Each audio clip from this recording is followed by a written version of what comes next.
Direction la Côte d'Ivoire, Marcela Montano demande pardon au président Alassane Ouattara pour l'avoir heurté. Alors pour plus de détails, après le générique.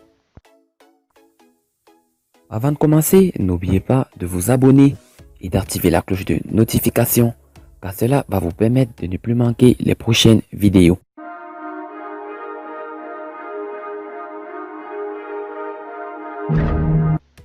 L'ex-ministre des Affaires étrangères Marcela Montano regrette amèrement sa rébellion contre le chef de l'État.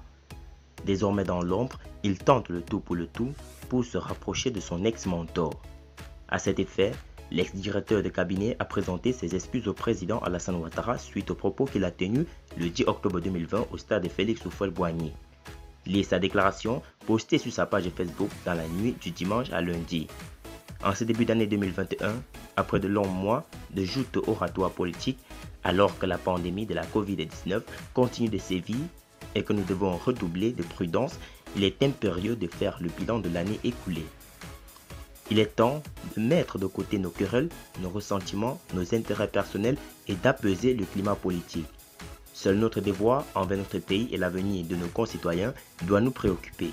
Dans le but de promouvoir les valeurs de rassemblement et de partage autour de notre idéal commun, le développement de la Côte d'Ivoire et le bonheur de chaque Ivoirien, je vous ai présenté au cours de l'année 2020 ma vision et mon ambition pour notre pays. Je vous ai également fait part de ma volonté d'incarner le trait d'union entre tous les Ivoiriens et toutes catégories sociales, de toute origine, de toute opinion et de toute religion. Je réaffirme aujourd'hui ma détermination à persévérer dans cette voie.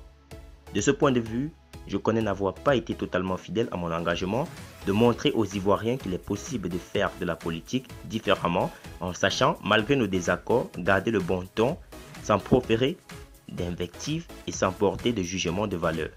Je pense notamment aux propos que j'ai tenus le 10 octobre 2020 au stade de Félix Houphouët-Boigny envers le président de la République, son Excellence Alassane Dramane Ouattara.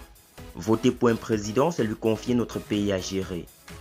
Dire qu'il nous le rende n'est qu'une manière d'exprimer une divergence sur certains aspects de la gestion des affaires publiques, mais en aucun cas de suggérer qu'il n'est pas ivoirien, comme il me revient que beaucoup de mes compatriotes l'auraient compris. Néanmoins, le fond ne justifiait pas la forme, or la forme l'emporte sur le fond. J'ai conscience d'avoir profondément heurté le chef de l'État, à qui je tiens à présenter publiquement mes sincères excuses et à exprimer mes regrets aux Ivoiriens. Cependant, je tiens à rappeler que dès 1993, il y a de cela 28 ans, quelques mois avant le décès du président Houphouët-Boigny, j'ai pris fait et cause pour M. Alassane Ouattara alors qu'il était Premier ministre et que beaucoup considèrent déjà qu'il n'était plus fréquentable. En effet, mon engagement politique a toujours été motivé par la lutte contre l'injustice et les discriminations, de quelque nature qu'elles soient. Ce combat, je continuerai à le mener. C'est la raison pour laquelle je reste convaincu que sans réconciliation nationale pour cicatriser nos blessures, nous ne pourrons pas mener sereinement notre pays vers une plus grande prospérité et surtout un partage inclusif de ses richesses.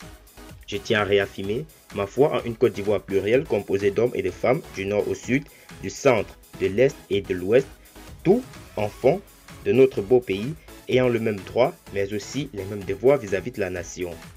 J'encourage à nouveau tous les acteurs politiques à s'inscrire résolument dans le processus du dialogue en cours actuellement avec franchise et réalisme dans un esprit constructif et apaisé, favorable à la justice, à la repentance et au pardon réciproque.